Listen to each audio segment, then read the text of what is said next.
ونعوذ بالله من شرور أنفسنا ومن سيئات أعمالنا من يهده الله فلا مضل له ومن يضلله فلا هادي له ونشهد أن لا إله إلا الله وحده لا شريك له ونشهد أن سيدنا ومولانا محمدا عبده ورسوله أما بعد فأعوذ بالله من الشيطان الرجيم بسم الله الرحمن الرحيم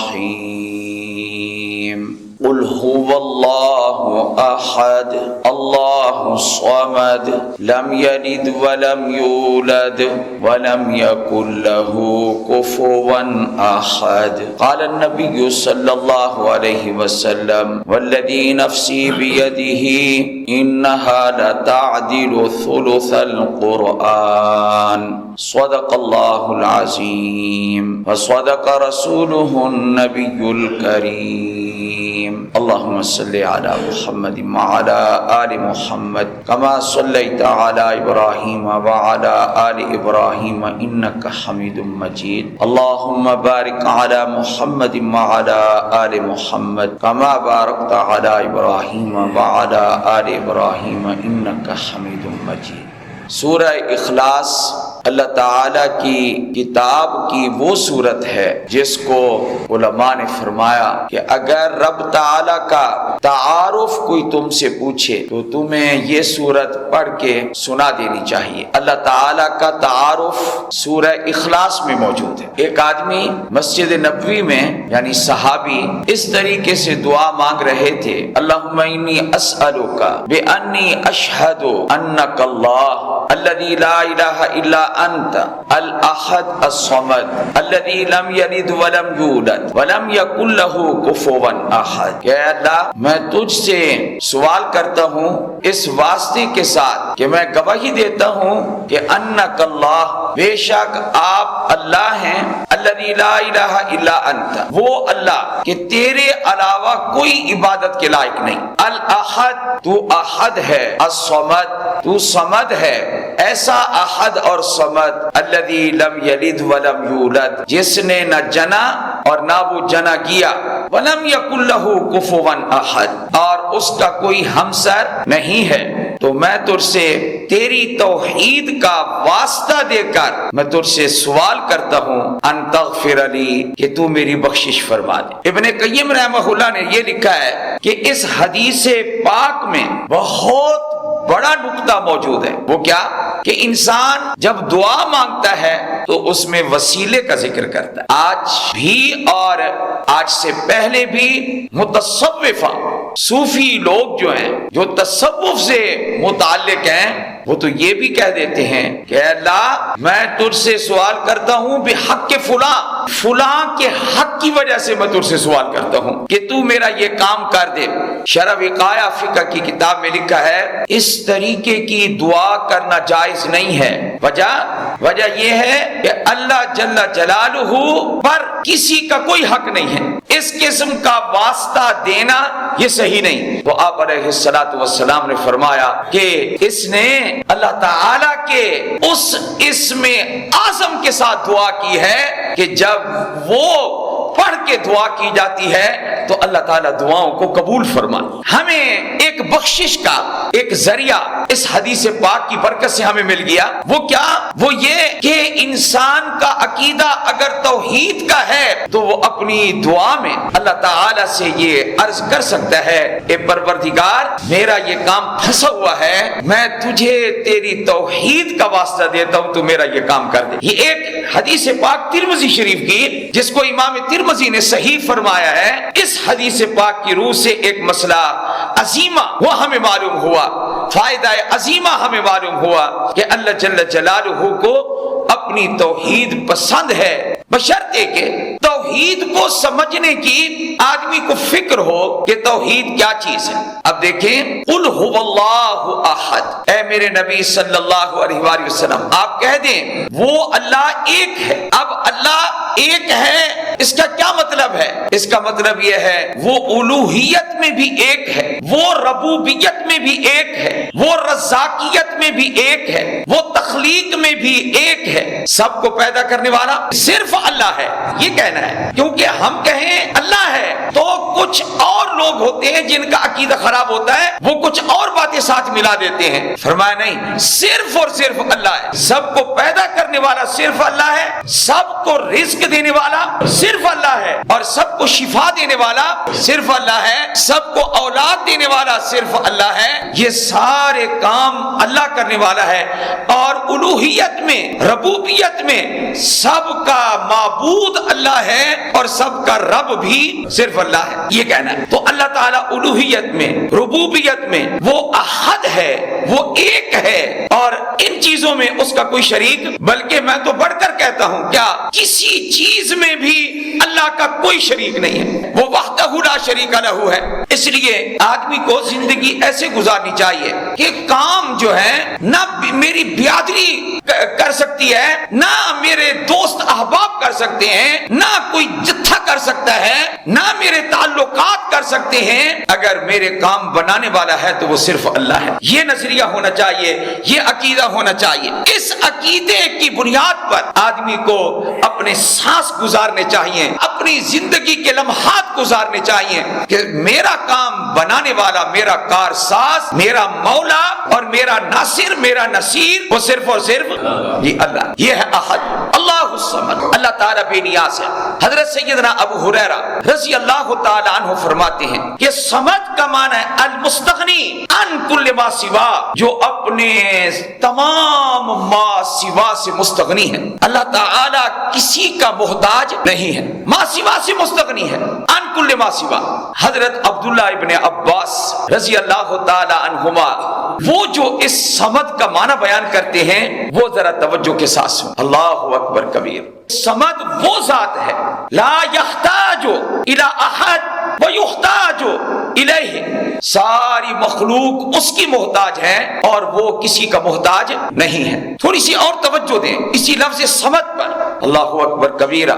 اللہ کا یہ نام اتنا پیارا ہے کہ آپ حضرات کو کیا بتائیں، کتابیں آج تک اس واقعہ کو نقل کرتی آئی ہیں کہ ایک تھا صنم پرست، بت پرست تھا، اور وہ بت پرست اپنے بت کی جس کی وہ عبادت کرتا تھا اس کے سامنے بیٹھا رہا، اس کو پکارتا رہا، کیا کہتا رہا، یا صنم یا صنم یا صنم، کوئی آواز نہیں آئی۔ اس کو اونگ آئی اور غلطی سے جو یا صنم کا جملہ تھا وہ بدل گیا اور اس کی زبان پہ آ گیا بغیر ارادے کے یا صمد۔ تو آسمان سے آواز آئی، لبیک عبدی، اے میرے بندے میں موجود ہوں، جو کہنا ہے کہہ، جو مانگنا ہے مانگ۔ فرشتوں نے کہا باری تعالیٰ یہ بندہ تو بت کا پجاری ہے، یہ کہنا تو چاہتا تھا یا صنم، لیکن اس کی زبان سے غلطی سے نکلا یا صمد، اور آپ نے اس کو جواب دے دیا، آپ نے اس کی پکار کا جواب دیا۔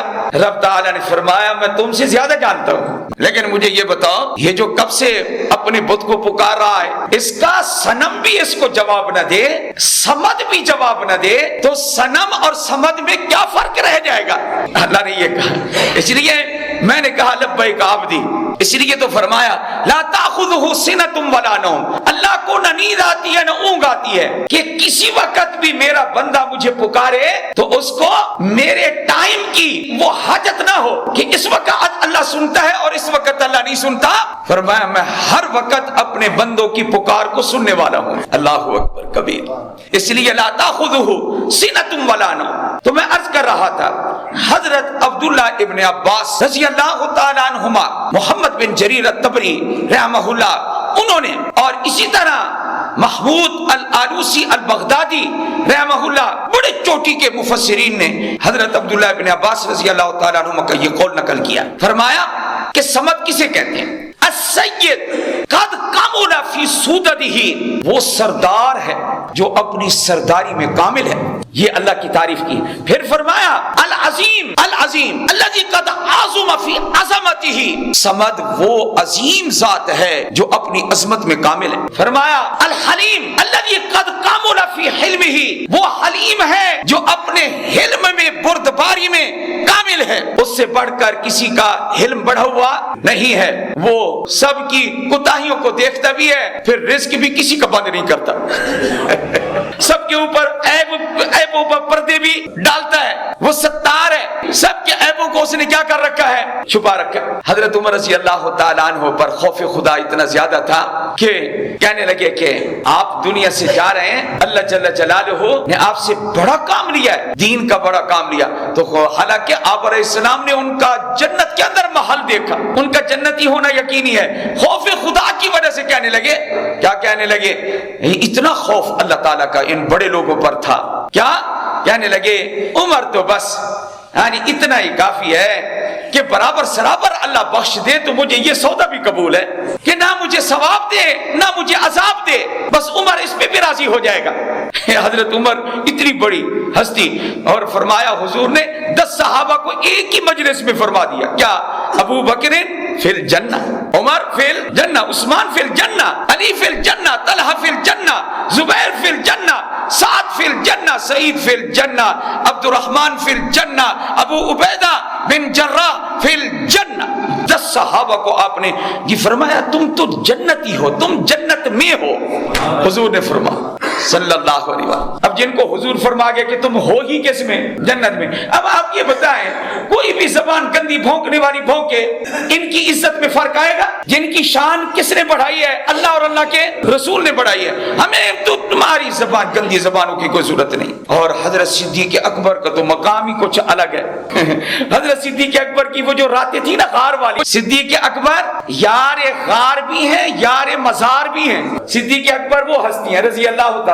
حضرت عمر کہتے تھے زندگی میں، ابو بکر وہ جو تیری غار والی 3 راتیں ہیں وہ تو مجھے دے دے، میری ساری زندگی کی نیکیاں تو لے۔ صدیق کہتے تھے وہ میں نہیں دے سکتا، وہ یہ سودا میں نہیں کر سکتا۔ یہ کون فرماتے ہیں؟ حضرت صدیق اکبر رضی اللہ تعالیٰ۔ تو میں عرض کر رہا ہوں خوف خدا اتنا زیادہ کیوں؟ جنہوں نے اللہ کی عظمت کو سمجھا ہے وہ اللہ سے ڈرتے بھی ہیں، اور جن کے دلوں میں اللہ کی عظمت نہیں ہے وہ اللہ سے نہیں ڈرتے۔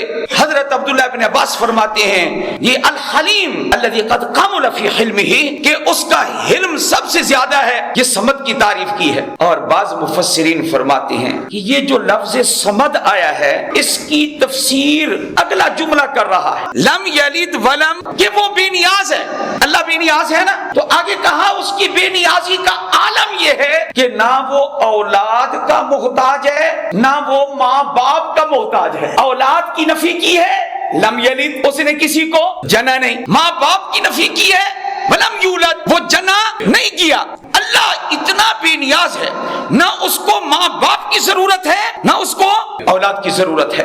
اللہ اکبر۔ اس سے عیسائیوں کی بڑی نفی ہو گئی، یہودیوں کی نفی ہو گئی۔ عیسائی کہتے ہیں استغفر اللہ، اللہ تعالی کا ایک بیٹا ہے جس کا نام عیسیٰ علیہ السلام ہے، اور حضرت عیسیٰ علیہ السلام کو خود خدا ماننا، اس کی نفی بھی آگے موجود ہے لم یولد کے اندر۔ کیسے؟ خدا وہ ہوتا ہے جو جنا نہیں جاتا، اور عیسیٰ علیہ السلام تو لہذا جو جنا جائے وہ خدا نہیں ہو سکتا۔ اللہ وہ ہے جو پیدا نہیں کیا گیا، اور حضرت عیسیٰ علیہ السلام تو بی بی مریم سے سلام اللہ علیہا سے وہ پیدا ہوئے ہیں، اس لیے حضرت عیسیٰ علیہ السلام اللہ کے پیغمبر ہیں، عبدہ و رسولہ، اللہ کے بندے اور اللہ کے رسول ہیں۔ ہماری تبلیغی جماعت ایک جگہ گئی، جاہل بندہ وہ کھڑا ہو گیا، جب اس نے کہا کہ محمد الرسول اللہ صلی اللہ علیہ وآلہ وسلم اللہ کے بندے اور اللہ کے رسول ہیں، یہ جو بدعتی لوگ ہیں ان میں سے ایک کھڑا ہو گیا، تم نے کیسے کہا کہ محمد اللہ کے بندے ہیں؟ تم نے کیسے کہا کہ محمد اللہ کے بندے ہیں؟ مجھے بتاؤ اس جاہل آدمی کو پتہ ہے کہ تو نماز میں کیا پڑھتا ہے؟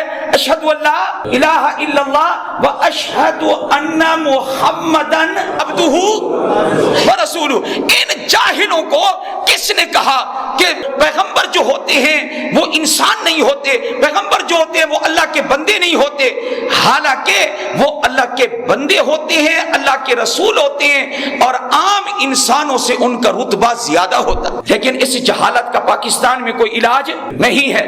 آپ حضرات سے میری گزارش ہے، ہم جمعہ میں چند منٹ بیان کرتے ہیں، لیکن اس بیان کو پلے باندھا کریں، یہ عین قرآن و حدیث کے مطابق کوشش کی جاتی ہے کہ آپ کو سنایا جائے۔ لم یلد ولم یولد، اور یہودیوں کا رد اس طریقے سے ہے کہ یہودیوں نے کیا کہا تھا، حضرت عزیر پیغمبر علیہ السلام اللہ کا بیٹا ہے۔ استغفر اللہ، نہ حضرت عیسیٰ علیہ السلام اللہ کے بیٹے ہیں، نہ حضرت عزیر علیہ السلام اللہ کے بیٹے ہیں۔ اللہ تعالیٰ بیوی سے، اللہ تعالیٰ ماں باپ سے، اللہ تعالیٰ اولاد سے پاک ہے۔ وَلَمْ يَكُنْ لَهُ كُفُوًا أَحَدٌ، اللہ نے کیا فرمایا، اور کوئی اس کا ساجی نہیں ہے، کوئی اس کا شریک نہیں ہے، کوئی اس کا ہمسر نہیں ہے۔ علماء نے فرمایا یہ کوفوون، یہ برابر کوئی نہیں ہے۔ لا مثیل لہ ولا عدل لہ ولا نظیر لہ لیس کمثلہ شیء، جب اللہ کے برابر کوئی نہیں تو اللہ سے بڑھ کر کون ہوگا؟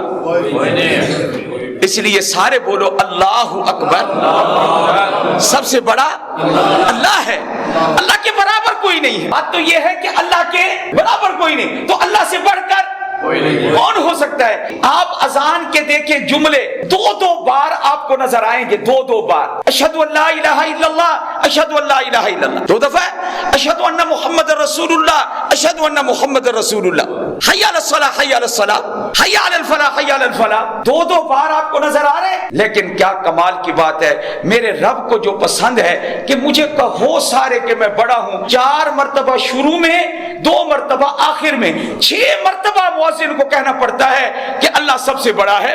اس کا مطلب یہ ہوا کہ ہمارے رب کو یہ پسند ہے کیا ساری مخلوق کہے سب سے بڑا یہ اللہ ہے، سب سے بڑا اللہ ہے۔ میں اللہ سے بڑا تو کوئی ہے نہیں، اللہ سے بڑا کوئی نہیں۔ اب یہ کہتے ہیں، جب ہم یہ باتیں بیان کرتے ہیں تو کہتے ہیں وہابی۔ اگر آپ نے ہمارے نبی کا مقام سمجھنا ہے تو ہم علل اعلان کہتے ہیں اللہ سے کم، ساری مخلوق سے زیادہ اللہ نے ہمارے نبی کو مقام عطا فرمایا۔ اللہ تعالی ہمیں عظمت پیغمبر نصیب فرمائے۔ وآخر دعوانا الحمدللہ۔